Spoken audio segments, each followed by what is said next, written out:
We're now going to cover a side control escape called a crossover. So we start from here. Your opponent in this particular situation has both hands on one side of your hip, which means I can't hip escape to get this shin back. It's being blocked. So I'll start with cut the shoulder, push up on the throat, push into the hip. I create a little bit of space and I get this hand just past his elbow joint, just so that he can't come back down on me. I then bring this leg over at a minimum to his shoulder, but ideally onto his hip, and I control this sleeve. This means it's hard for Warren to circle left or right. I've got some basic control on him. I then bring my bottom knee across as a shin block to his far hip.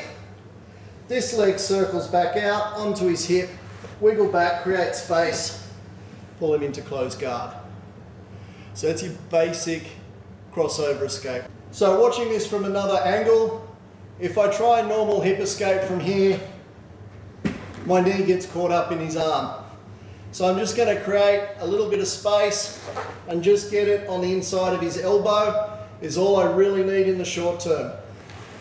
Switch back, bring this foot over to his hip, control this sleeve. He now can circle left or right and I can follow him to a reasonable extent. I bring this bottom leg across as a shin block, straighten up, circle over his head, foot to hip, walk back, pull him into guard. There's my crossover escape from side control.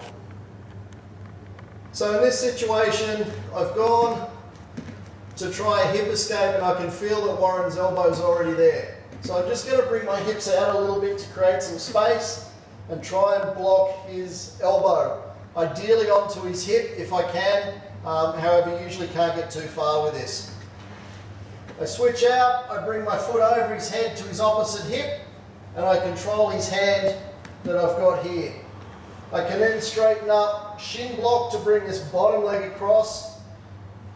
This foot circles back out onto his hip.